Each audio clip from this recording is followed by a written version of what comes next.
আজকে যার জন্য দোয়া এবং মিলা, আমরা যদি তার অবদান বলতে চাই, ওনার অবদান আমরা শেষ করতে পারবো না। শেষ করতে পারবো? তিনি কি করেননি বাংলাদেশের মানুষের জন্য? তিনি কখনো আমাদের অধিকার রক্ষার্থে কোনোদিন আপোষ করেননি। তার সন্তান, তার বড় সন্তান আমাদের জননেতা তারেক রহমান, সেই 111-এর সময় তার মেরুদণ্ড ভেঙে দিয়েছিল। আমাদের ম্যাডাম আপোষ করেননি। আরাফাত রহমান কোকো নির্যাতিত হতে হতে বিদেশে গিয়ে ইন্তেকাল করেছেন, আমাদের মা আপোষ করেন। ওনাকে জেলে রেখে কি পরিমাণ অত্যাচার নির্যাতন করেছে আপনারা দেখেছেন না? বাট তিনি কিন্তু আপোষ করেননি। কেন আপোষ করেননি? আমাদের বাংলাদেশের মানুষের জন্য, আমাদের জনগণের জন্য তিনি আপোষ করেননি, ঠিক না? তো তিনি যে আপোষ না করতে করতে আজকে তিনি চলে গেছেন পরম করুণা করে আল্লাহ পাকের কাছে। আমরা সেই মানুষটার প্রতি আমাদের কোনো দায়িত্ববোধ আছে না? আছে দায়িত্ববোধ। আমাদের নেতা, জননেতা তারেক রহমান বিএনপির চেয়ারপারসনের দায়িত্ব নিয়েছেন। আমাদের দেশনেত্রী বেগম খালেদার যে সুযোগ্য সন্তান জননেতা তারেক রহমানের জন্য আমাদের কিছু করার আছে না? আছে করার। আমাদের বিএনপির প্রতি ইমানদারিত্বের ব্যাপার আছে না? আছে। আমরা শুধু দোয়াই করব হবে না, কিন্তু দোয়ার সাথে একটু দাওয়া দিতে হবে। দাওয়াটা কি? ধানের শীষে ভোট দিতে হবে। বুঝতে পেরেছেন আপনারা? ওই যে বলে না, চাটা খাওয়াবো, চায়ের সাথে টা থাকে, তারপর দোয়ার সাথে টোয়া, দোয়া টোয়া, তা আপনার দোয়াটা ওই যে এর সাথে আমাদের প্রপার মূল্যায়নটা, দাওয়াটাও দিতে হবে। আমরা শোনেন, আমি আতর রহমান খান আঙ্গুরের কথা বলতে চাই না, মুরব্বী বলেছে। তারা বেসিক্যালি লুবি মানুষ। আগে এমপি হয়েছেন, ক্ষমতার একটা লোভ কাজ করে, বয়স অলমোস্ট শেষের দিকে, লোভ কিন্তু তারা ছাড়ে নাই। আচ্ছা, ওই 17 বছর কোথায় ছিলেন উনি? ওনার তখন ওনার ইয়েটা কোথায় ছিল? এই যে উনি হ্যাঁ একজন এমপি হতে চাইতেই পারে, মনোনয়ন চাইতেই পারে, আপনি তখন থাকলেন না জনগণের সাথে? কোথায় ছিলেন আপনি? এখন আসছেন, আসছেন ঠিক আছে, দল আপনাকে মনোনয়ন দেয় নাই, দলের সাথে থাকতেন, 111-এ বেইমানি করেছেন, এখন আবার নতুন করে এই বেইমানিটা কেন করলেন দলের সাথে? আমি একটা দল করি, আমার যদি দলের প্রতি কমিটমেন্ট নাই থাকে, তাহলে আমার দল করার প্রয়োজন কি? আমরা শুনেছি ব্যক্তির চেয়ে দল বড়, দলের চেয়ে দেশ বড়। সে কিন্তু বক্তৃতা দিয়েছে, কি দিয়েছে শুনেছেন? দল থেকে ব্যক্তি বড়। সে আমাদের দায়িত্বশীল জায়গায় যায় বলে আসছে, আমি রবিবারের নির্বাচন থেকে সরে দাঁড়াবো। শনিবারে বক্তৃতা দিয়েছে, দল থেকে ব্যক্তি অনেক বড়। আমার কেউ বললেই কি আমার নির্বাচন থেকে সরে দাঁড়াইতে হবে? শোনেন, উনি কোন টাইপের ভণ্ড আমি কিন্তু এটা জানি। উনি মুরব্বী মানুষ, আমি ওনাকে নিয়ে কথা বলতে চাই না, আমি এটা অ্যাভয়েড করি বিষয়টা। কিন্তু কথা হলো, দলের সাথে ওনার শেষ বয়সে মুনাফিকিটা না করলেও পারত, তাইলে জনগণের ওনার প্রতি একটা রেসপেক্টের জায়গা থাকতো। শোনেন, আমরা এমপি হবো, মন্ত্রী হবো, জনপ্রতিনিধি হবো, আপনারা যদি রেসপেক্টের জায়গায় না থাকে, আপনারা যদি আমাকে সম্মানই না করেন, আপনাদের যদি আমার প্রতি আন্তরিকতা ভালোবাসাই না থাকে, যদি আমাকে সালাম দিয়ে পিছনে বলে ওই শালা একটা চোর ছিল, তাহলে তো এই রাজনীতিবিদ হয়তো কোনো লাভ নাই। আমি সেই এমপি কি করব? আমি তো আপনাদের সেবক হয়ে জনগণের সেবা করতে আসবো। তা আপনারা যদি আমাকে ভালো চোখে না দেখেন, তাহলে আমি এই সেবক হয়ে কাজ কি? দেখেন, আপনারা অনেকে বলেছেন আমাদের রফিক সাহেবের কথা, আঙ্গুর সাহেবের সাথে সম্পর্ক। আঙ্গুর সাহেব তো বিএনপি করতে নাকি, তখন রফিক সাহেবও বিএনপি করেন, তো ওনার সাথে সম্পর্ক থাকবে, এটি নর্মাল। আমার বাবার সাথে তো আঙ্গুরের সম্পর্ক ছিল, আমার বাবা তো আঙ্গুরের ইয়ার সাক্ষী হয়ে অনেক কিছু হয়েছে, অনেক ঝামেলা টামেলা হয়েছে, আমি জানি। আমার বাবাও তো কোনোদিন ধানের শীষের বাইরে যায়নি, আজকে উনি ইন্তিকাল করেছেন। সেই জাগতলের টাইম থেকে মোমেন খান যখন ছিল তখন থেকে আমার বাবা বিএনপির সাথে আছেন। তো ঘটনা হলো, তখন কিন্তু আঙ্গুর সাহেবরা কিন্তু বিএনপি করেন না, কি করেন? তো ঘটনা হলো, আমরা তো from the very beginning BNP করি। তো তখন আঙ্গুর সাহেবের সাথে ওনারা ছিলেন না, তা রফিক সাহেব ছিলেন, এটা তো ঠিকই আছে। উনি তো ধানের শীষের সাথে থাকবে, উনি ধানের শীষ করে উনি কি অন্য কোনো জায়গায় থাকবে? তা এখন ধানের শীষ সে পায় নাই, দলের সাথে বেইমানি করেছে, রফিক সাহেবও তার সাথে নাই, তিনি কি তার সাথে আছে? আপনাদের ধানের শীষের মঞ্চে বসে আছেন। তো এই কথাটা কেউ বললে এই কথাটা আর বলবেন না, ঠিক আছে? আমি নিজে এইসব পরচর্চা পছন্দ করি না, এগুলো খুব ব্যাড প্র্যাকটিস, এগুলো না করা উত্তম। আল্লাহ পাক এগুলো পছন্দ করেন। আমরা এজ আশরাফুল মাখলুকাত, সৃষ্টির সেরা জীব, আমাদের বিবেক বুদ্ধি দিয়েছে, তার জন্য আল্লাহ পাক আমাদেরকে সৃষ্টির সেরা জীব আশরাফুল মাখলুকাত উপাধি দিয়েছে। তা আমরা যদি বিবেক বুদ্ধিটাই প্রপারলি না রাখি, তাহলে তো এটা হইল না। আমরা আমাদের নিজেদের সুবিধার্থে যে যার মতো করে কথা বলা যাবে না, কিন্তু কারো সম্মান নষ্ট করা যাবে না। আপনি মাথায় রাখবেন, আপনি আরেকজনকে অসম্মানিত করবেন, আপনাকে আল্লাহ সম্মানিত করবেন। আপনি কাউকে সম্মানিত করবেন, আল্লাহ আপনাকে সম্মানিত করবেন। সবকিছু ন্যাচারাল রিটার্ন থাকবে, এটা মাথায় রাখবেন। আমার কোনো শত্রু, আমার ধরেন ঘোরতর শত্রু, কিন্তু বিপদে পড়ে যদি কোনোদিন আমার কাছে আসে, আমি কখনো ফিরাই না। কারণ একটা কথা আছে কোরআন হাদিসে, বিপদগ্রস্ত লোককে কখনো ফিরাইতে হয় না, সে যেই হোক। হয়তো তার বিপদ থেকে উপকার করলাম, তারপরে ফোন করলে বলবো না তোমার সাথে আমার কোনো কথা নাই, তুমি আমার শত্রু, দূরে থাকো। কিন্তু ও যখন বিপদে পড়ে আসছে, অ্যাজ এ মুসলমান আমি তাকে হেল্প করাটা আমার দায়িত্ব, কর্তব্যের মধ্যে পড়ে। যাই হোক, আসলে এখানে আমাদের অনেক ধর্মপ্রাণ মুসলমান আছেন যারা আমার থেকে অনেক ভালো জানেন, তারা আমার থেকে অনেক সিনিয়র।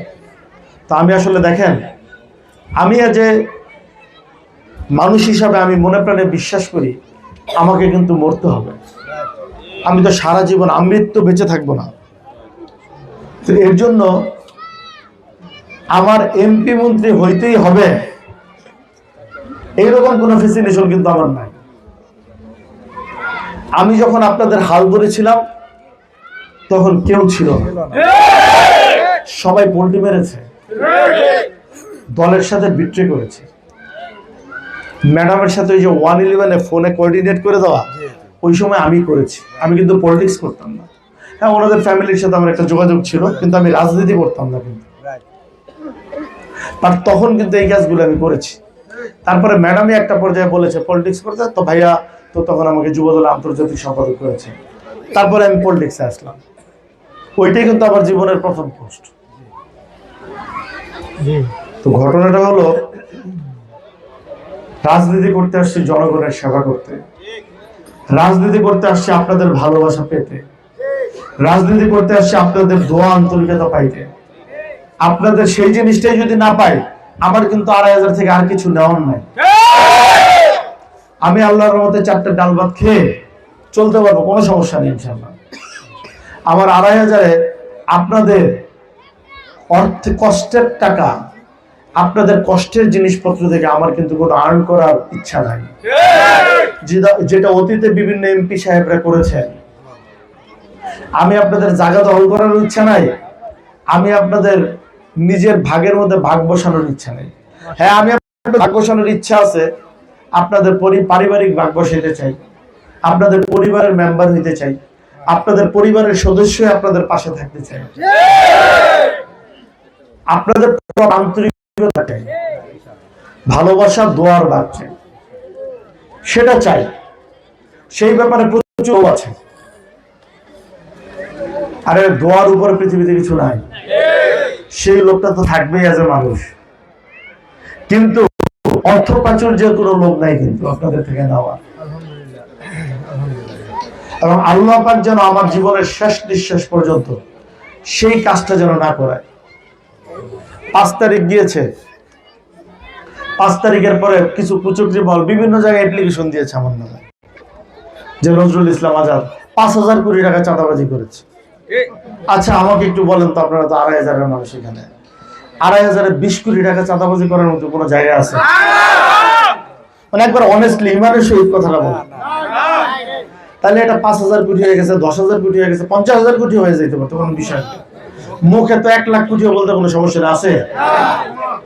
ফ্যাক্টরির বিভিন্ন নাম দিয়ে লিস্ট করছে, ওই যে পার্লম আছে 10টা পার্লম, ওইটা একটা ফ্যাক্টরি। আর ওরা তো বেতনই দিতে পারে না ঠিক মতো, ওরা তো ইন্ডাস্ট্রিটা করে ঠিক মতো বেতনই দিতে পারে না লোকজনের, তা ওরা চাঁদা দিবে কোথেকে? আর বিএনপির নেতা কর্মী তো চাঁদা নেওয়ার প্র্যাকটিস করে না। বিএনপি দেশনেত্রী বেগম খালেদা জিয়ার দল, শহীদ প্রেসিডেন্ট জিয়াউর রহমানের দল, এটা তারেক রহমানের দল। এইখানে কোনো চাঁদাবাজির প্র্যাকটিস হয় না। দুই একটা যদি অঘটন থাকে সেটা তাদের ব্যক্তিগত সমস্যা, সেটা দলের কোনো সমস্যা না। আমি কিন্তু কোনো চাঁদাবাজদের দায় দায়িত্ব নিব না, কিন্তু আমি কোনো চাঁদাবাজ, কোনো দখলদার, কোনো মাদক ব্যবসায়ী, কোনো লুটতরাজ, কোনো বাজে মানুষের দায় দায়িত্ব আমি নিব না। কিন্তু এরকম যদি বিএনপি থেকেও থাকেন তাহলে সোজা হয়ে যান, বলবেন 4 দিন পরে যদি মেম্বারের পার্লামেন্ট আল্লাহ ইনশাআল্লাহ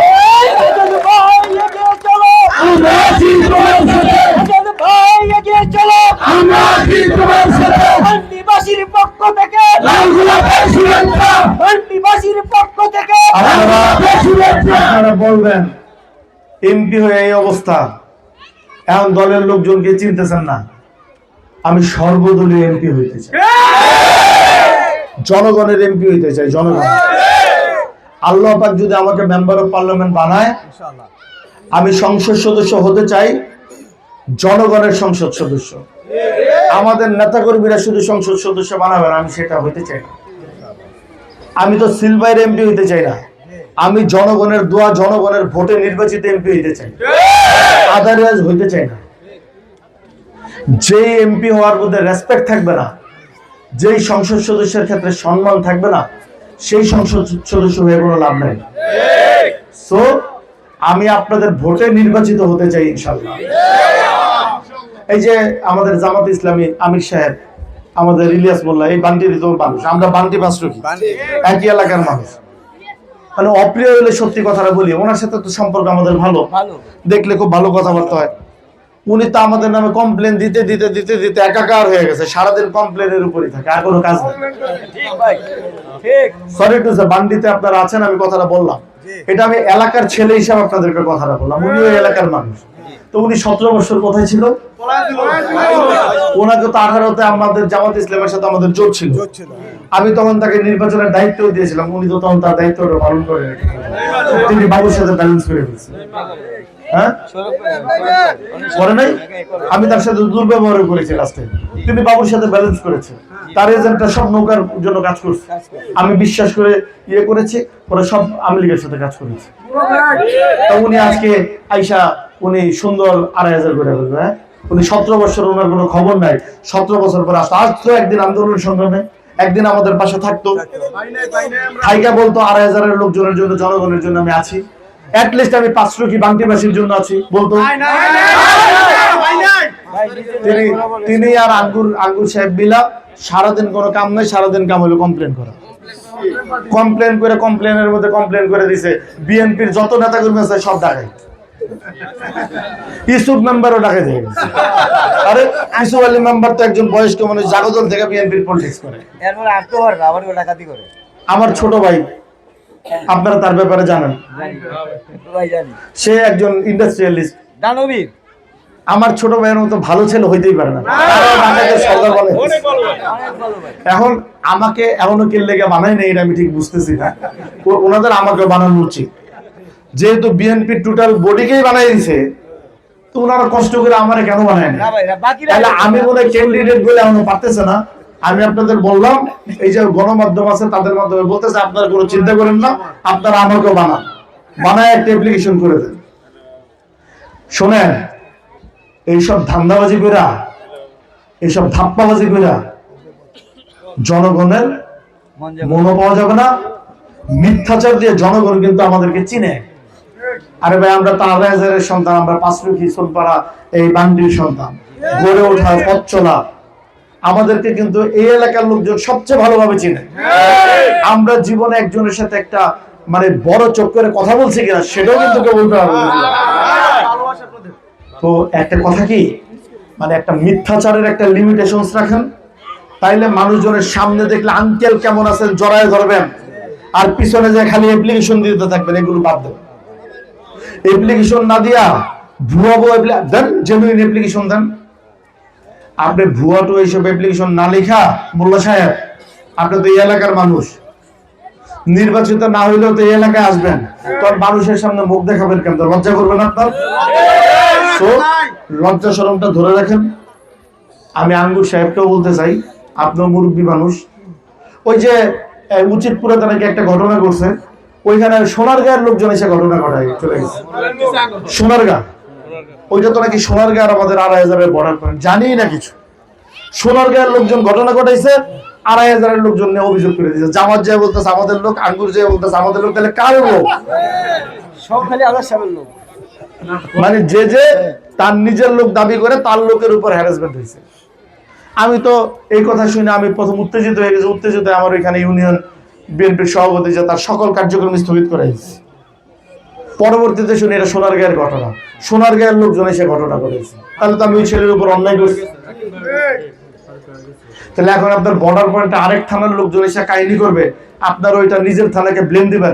এই আপনি এই থানার এমপি হইতে চান, আপনারা এই থানার প্রতি আপনাদের ভালোবাসা নাই? আপনাদের যদি এই থানার প্রতি রেসপেক্ট ভালোবাসা না থাকে, এই থানার সম্মান ইজ্জত যদি আপনাদের কাছে না থাকে, আপনারা অন্যের থানা ভাড়াটিয়া লোকজন ঘটনা ঘটাবে, আপনারা এই থানার উপর ব্লেম দিবেন, তাহলে আপনারা কিসের মেম্বার অফ পার্লামেন্ট হইতে চান? আপনাদের থেকে এই থানার জনগণ কি পাইতে পারে আপনাদের কাছ থেকে? এইসব ভণ্ডামি ছাড়েন, ভণ্ডামি ছেড়ে সত্যের পথে আসেন, ঠিক আছে? সত্যের। আর যা এই যে জান্নাতের টিকিট যেভাবে বিক্রি করতেছে, মানে আল্লাহ যে আছে একজন, মানে এটাই তো জামাতে ইসলাম বাংলাদেশ ভুলে দিচ্ছে। তারা বিভিন্ন জায়গায় যাচ্ছে, কোরআন শরীফ নিয়ে যাচ্ছে, কোরআন শরীফ নিয়ে যায় কিরা কাটাচ্ছে মানুষজনকে, কিরা কাটায় বিকাশ নাম্বার নিচ্ছে, এবং যেখানে যাইতে সমস্যা হচ্ছে তার লোকজন তো কোরআন শরীফ নিয়ে তো ঢুকতে দিবে না। এগুলো তো যারা জানে তারা তো এটা নেগেটিভ ভাবে থামাচ্ছে। ওই থামাইছে ওদের লোকজনে আমাদের এক লোকরে পিটাইয়া উল্টা আমগর লোকজনের নামে গেছে মামলা করতে, কমপ্লেন আমাদের লোক। মানে এইসব এই যে ইলিয়াস মোল্লা সহ দৌড়ায় চলে গেছে ওখানে, যায়া নিজে শুদ্ধ ওইখানে ঝামেলা টামেলা কইরা উল্টা আবার কমপ্লেন। কয়েকদিন আগে ওনার ড্রাইভার, আরে আমি একটা মেম্বার অফ পার্লামেন্ট, আমি একজন সংসদ সদস্য হতে চাই, জনগণের সেবক হইতে চাই, আমি আমার গাড়ি আমার ড্রাইভার যখন চালাবে, আমার পাশের জনগণ রিক্সা গাড়ি হিসাব রাখতে হবে আমার। আমি তো এদের ভোট লাগবে, সবার ভোট লাগবে না? তা একটা ছেলের হুন্ডা ওর গাড়ি চাপ দিয়া ওই ছেলে হুন্ডা নিয়ে পড়ে গেছে। পড়ে যাওয়ার পরে এলাকার লোকজন সব আসছে, আসার পরে ওই ছেলে যায় ড্রাইভারের সাথে একটু রাফ বিহেভ করছে, তখন পরে দেয় পিছিয়ে ইলিয়াস মোল্লা করে দিয়েছে, বলছে যে এটা তো ইলিয়াস মোল্লা সাহেবের গাড়ি।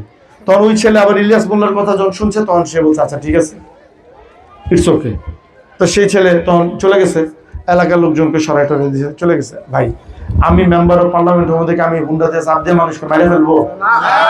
আমাকে কি সব বৈধতা দিয়ে দিছে সরকার যে আপনি যদি এমপি ইলেকশন করবেন তাহলে আপনি যা ইচ্ছে গাড়িটা সব সামনে সব শোয়াই দিয়ে তারপরে চলে যান? এটা তো কোনো কথা না। আমাদের মধ্যে থাকতে হবে নমনীয়তা, আমাদের মধ্যে থাকতে হবে ভদ্রতা, আমাদের মধ্যে থাকতে হবে কালচার। লোকজন যেন আমাদেরকে দেখে রেসপেক্ট করতে শিখে।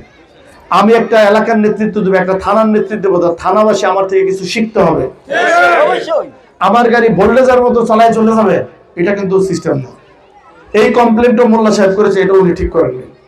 তো ওনার মতো একজন বয়স্ক মানুষ, ওনার তো বয়স হয়েছে, আমি এটা উনি জামাত ইসলামের ক্যান্ডিডেট হিসাবে বলছি না, উনি এলাকার মানুষ, আমরা একই এলাকার মানুষ, আমরা চাচা ভাইস্তা, সেই হিসাবে আমি আমার চাচারে বললাম যে চাচা আপনি এই সব মানে যেই জিনিসগুলো মানে করাটা ঠিক না, উচিত না, যেই জিনিসগুলো জনগণ ভালোভাবে নিবে না, যেই জিনিসগুলো ভুয়া, মানে যেই জিনিসগুলো উচিত না এইগুলো করেন না। রেসপেক্টটা রাখেন, আপনার তো একটা রেসপেক্ট আছে। আমরা তো দেখলে আপনার সাথে দেখা হয়, সালাম দিই, কথা বলি, এই রেসপেক্ট জায়গাটা যাতে থাকে। আপনারা আমাকে আর আমার ভাইকে যদি বলেন ঢাকাদের সর্দার এটা ২,৫০০ বললে বিশ্বাস করি, এইসব ছাড়েন, ঠিক আছে? ডাকাতের সর্দার কারা? কারা ডাকাতের সর্দার? বাবুর সাথে আপনার কি সম্পর্ক ছিল? বাবু তো আপনার আত্মীয় হয়, কি ঘনিষ্ঠতা ছিল, বিগত টাইমে কি করছেন, কারা কারা মিল্লা কি কন্ট্রোল করছেন, এগুলো সব আমরা জানি। যদি মুখোশ উন্মোচন করি তাহলে আপনাদের জনগণ প্যান্ট খুলে নামায় ফেলবে। আমরা বিএনপি জননেতা তারেক রহমানের দল, আমরা ভদ্রতা প্র্যাকটিস করি, আমরা কারো সাথে অভদ্র আচরণ করতে চাই না, আমরা এগুলো শিখি নাই। সো আমরা এটা করতে চাই না কখনো, কিন্তু আপনারাও এটা করেন না, মিথ্যাচার করেন না অন্তত প্লিজ। হ্যাঁ, সত্যি দিয়ে আপনার যা ইচ্ছা করেন, যেটা সত্য আপনি এটা বলেন, আমার কোনো সমস্যা নেই। আমি আঙ্গুর সাহেবকে বলছি যেটা সত্যি এটা বলেন, কিন্তু একটা নিজের থানার লোককে, থানাবাসীকে মিথ্যাচার বলে বিতর্কিত করেন না, কারণ আপনি তো এই থানারই মানুষ, এই থানায় আপনাকে থাকতে হবে। আপনারা এখন পর্যন্ত শুনেছেন কখন আমি কারো নামে যাও কমপ্লেন করতেছি, আমি কারো নামে উল্টা পাল্টা কথা বলতেছি? আমি কিন্তু এটা করি না, কিন্তু আমার সাথে ঘটনা ঘটার পরেও আমি করি না। কেন করি না? আমি চিন্তা করি আচ্ছা ওরা তো ২,৫০০ মানুষ, ঠিক আছে বাদ দিই, আমি তো ওদেরই মেম্বার অফ পার্লামেন্ট হইতে হবে, যদি আমি হই তাহলে আমি ওদের সাথে ঠিক আছে বাদ দিলাম।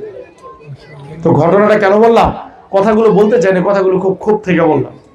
কয়েকদিন আগে ওনার সাথে আমার একটা জানাজায় দেখা হয়েছে, উনি আমাকে গলায় জড়ায় ধরছে, সম্পর্কটা কিন্তু ভালো, কিন্তু সম্পর্কটা যে এত ভালো, কিন্তু এই মিথ্যাচার গুলো কেন করে? মিথ্যাচারটা করেন না, তাহলে সম্পর্কটা আরো ভালো থাকবে, অ্যাটলিস্ট সামাজিক সম্পর্কটা থাকবে। আমরা একই সমাজের মানুষ, আমরা কিন্তু এই সমাজ ব্যবস্থায় পাঁচটি সোনপাড়া বান্টি একই সমাজে আমাদের থাকতে হবে, এই সামাজিক সম্পর্কটা অন্তত রাখেন। মিথ্যাচার করলে এই সমাজের লোকজনই আপনাকে দীক্ষা দিবে, কারণ এই সমাজের লোকজন আমাদেরকে চিনে। তো আমরা তো নোয়াখালী থেকে আসি নাই, তো এই সমাজের প্রত্যেকটা লোক আমাদেরকে চিনেন। তো যাই হোক, আপনার এই ব্যাচদের টিকিট বিক্রি করাটা বন্ধ করে দেন। এই টিকিটটা আল্লাহ পাক ছাড়া আর কেউ দিতে পারে না। জান্নাত জাহান্নামের টিকিট একমাত্র আল্লাহ পাকই দিবেন। সো আপনারা কাইন্ডলি এই টিকিটটা বেচেন না, আর কোরআন শরীফ নিয়ে কিরা কাটায়েন না, এটা কাটানো ঠিক না, ঠিক আছে? এবং এই মিথ্যা মিথ্যা কমপ্লেন করেন না, কমপ্লেন করলে রাইট কমপ্লেন করেন প্লিজ।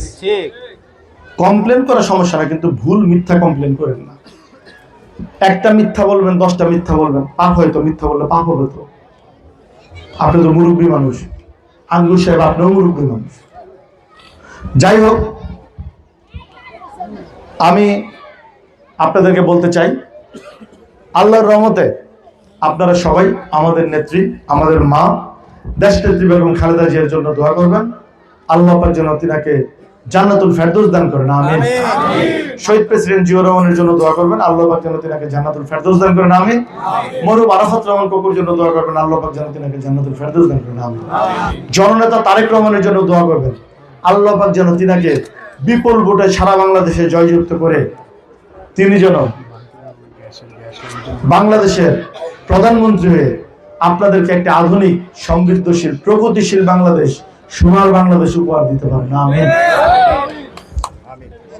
এবং আজকে আমি বলি, আমি যদি 12 তারিখে আপনাদের ভোটে নির্বাচিত হই, আমি একটি, আল্লাহর রহমতে আমি নির্বাচিত হলে আমি একটি মাদক মুক্ত, সন্ত্রাস মুক্ত, চাঁদাবাজ মুক্ত, লুটতরাজ মুক্ত, দখলদার মুক্ত একটি ২,৫০০ গড়ে তুলব ইনশাআল্লাহ। আমি কথা দিচ্ছি, কোন মাদক ব্যবসায়ী, কোন চাঁদাবাজ কোনদিন আমার বন্ধু হবে না। আমি যদি আপনাদের ভোটে আল্লাহর রহমতে নির্বাচিত হই ইনশাআল্লাহ, আমি ডাকাত মুক্ত 2,500 করবো ইনশাল্লাহ। তার মানে কি ডাকাতদেরকে মেরে ফেলবেন পিটায়? এলাকা থেকে বিতাড়িত করে দিবেন? ওরা তো আপনাদের এলাকারই মানুষ, কোনো কাজ নাই, ডাকাতি করে। আপনি তাদের পুনর্বাসনের ব্যবস্থা করেন, আপনি তাদের জন্য পজিটিভ কিছু করেন, আপনি তাদের জন্য একটা পজিটিভ কর্মসংস্থানের ব্যবস্থা করে দিবেন, যেই কর্মসংস্থানের ব্যবস্থার মাধ্যমে তারা সৎভাবে পরিবার পরিজনকে নিয়ে চলতে পারবে, বেঁচে থাকতে পারবে, বাচ্চাদের লেখাপড়া করাতে পারবে। সমাজের প্রত্যেকটা মানুষই তো সৎভাবে বেঁচে থাকতে চায়। আমরা আল্লাহর রহমতে সেই ব্যবস্থাটা করে দেওয়ার চেষ্টা করব ইনশাআল্লাহ। 2,500টা একটি প্রগতিশীল সমৃদ্ধশীল 2,500 গড়ে তুলবে ইনশাআল্লাহ। আমরা দল মত নির্বিশেষে সবাই মিলে সবার সাথে আলোচনা সমালোচনা করে আমরা একটি আগামী সুন্দর উন্নত 2,500 গড়ে তুলব ইনশাআল্লাহ। যে 2,500-এ থাকবে প্রপার গ্যাসের ব্যবস্থা, আমাদের মা বোনদের রান্না করতে কষ্ট হয়, সেখানে আল্লাহর রহমতে একবারে বৈধভাবে, বিগত সময়ের মতো অবৈধভাবে না, যারা করেছেন বৈধভাবে ইনশাআল্লাহ গ্যাসের ব্যবস্থা করে দিব।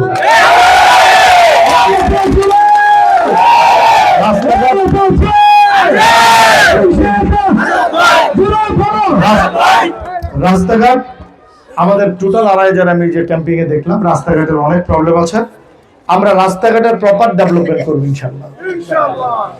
আমাদের ড্রেনেজ সমস্যা আছে অনেক, যার জন্য ময়লা নিষ্কাশনের প্রবলেম হয়, আমরা সেই ব্যবস্থাগুলো করব ইনশাআল্লাহ। রাস্তাঘাটটা আমরা এত সুন্দর করে করার চেষ্টা করব যাতে গাড়ি বাড়ি পর্যন্ত যায় ইনশাআল্লাহ। আপনারা যাতে সুন্দর করে মা বোনদের যাতে বাড়িতে যেতে কষ্ট না হয়, আমাদের বয়স্ক মুরব্বিয়ানরা যেন বাড়ি পর্যন্ত গাড়িতে যেতে পারেন, ঠিক আছে? আমাদের 2,500 থেকে আপনি দেখবেন আমাদের এই যে খাটকান্দা উপর দিয়ে আমাদের কালাপাইরা যেতে হয়, তাহলে ওইখানে যেতে হয় নদী, আপনি কালাপাইরা পর্যন্ত যাবেন মেঘনা, তারপরে আবার একটা মেঘনার পার্ট। আমরা চেষ্টা করব কালাপাইরা এই যে খাটকান্দা থেকে হোমনা পর্যন্ত ব্রিজের মাধ্যমে একটা রোড করে দেওয়া ইনশাআল্লাহ। আল্লাহর রহমতে সেই রোডটা হলে কি হবে জানেন?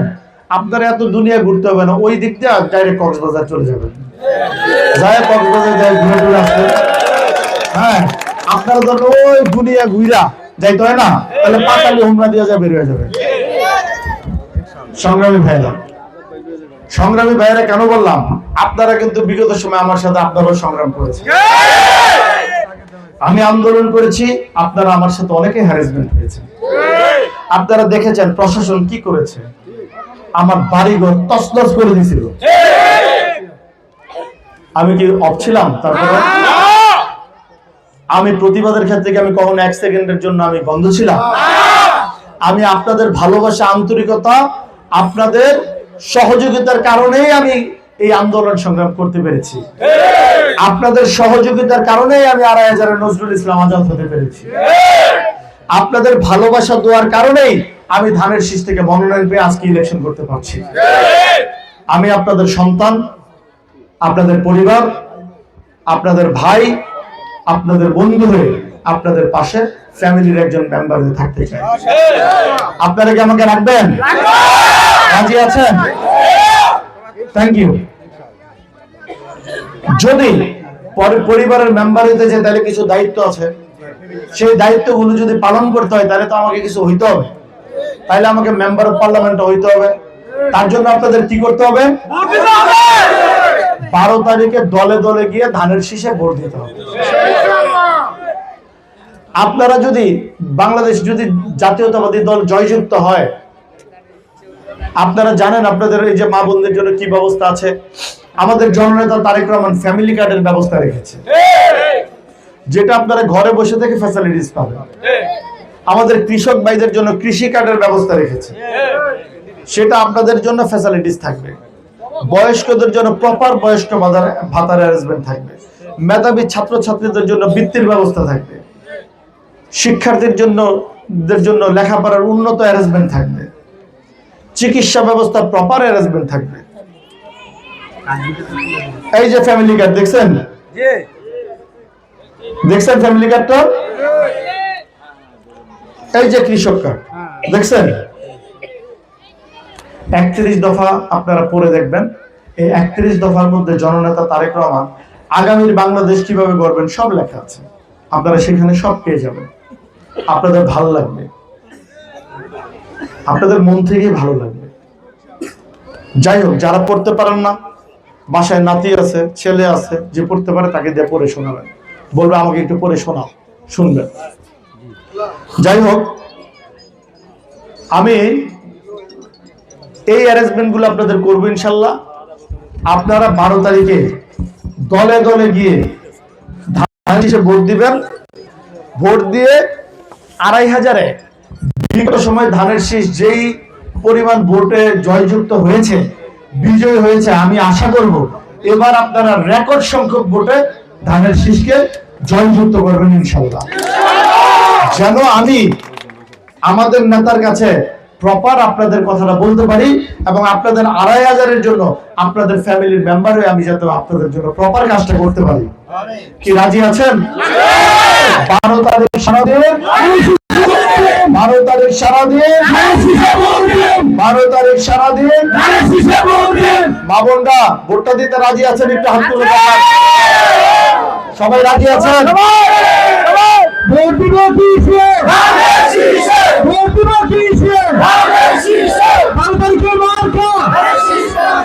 আপনারা তাহাজ্জুদ নামাজ পড়ে কেন্দ্রে যাবেন। পাঁচরুকিতে আমাদের নেতা জননেতা তারেক রহমান কি বলেছে শুনেছেন না? তাহাজ্জুদ নামাজ পড়ে কেন্দ্রে যাবেন, কেন্দ্রে গিয়ে ফজরের নামাজ পড়বেন, সকাল সকাল ভোট দিবেন। আপনার ভোট আপনি দিয়ে আপনাদের এক নেতাকে, আপনাদের পছন্দের দলকে, ধানের শীষকে বিজয়ী করবেন। ঠিক আছে? আমরা একটি অবাধ, সুষ্ঠু, নিরপেক্ষ নির্বাচন চাই। সেই নির্বাচনে আপনারা আনন্দ মুখর পরিবেশে ভোট দিয়ে ধানের শীষকে জয়যুক্ত করবেন। ঠিক আছে? ভোট দিবেন কিসে? ভোট দিবেন কিসে? মা বোনদের মার্কা কি? চাচাদের মার্কা কি? বান্টিবাসীর মার্কা কি? তারেক রহমানের মার্কা কি? ভোটটা ধানের শীষে দিবেন তো? সবাই হাত তুলে দেখান। সবাই ভালো থাকবেন। অনেকগুলো প্রোগ্রাম আছে, নয়তো আপনাদেরকে আরো অনেক কিছু বলার ছিল। ইনশাল্লাহ একটি কথা বলে যায়, আল্লাহর রহমতে আমি যদি আপনাদের ভোটে বিজয়ী হই, আপনাদেরকে ইনশাল্লাহ আগামীর একটি সুন্দর, স্বপ্নের, সমৃদ্ধিশীল, প্রগতিশীল 2500 একটি মডেল 2500 উপহার দেব ইনশাল্লাহ। সবাইকে সাথে নিয়ে আল্লাহ হাফেজ। বাংলাদেশ জিন্দাবাদ, বাংলাদেশ জাতীয়তাবাদী দল জিন্দাবাদ। শহীদ জমর হোক, দেশনেত্রী বেগম খালেদা জমর হোক, আমাদের নেতা, এদেশের ভবিষ্যৎ, এদেশের আগামী প্রধানমন্ত্রী, জননেতা তারেক রহমান জিন্দাবাদ। ধন্যবাদ সবাইকে।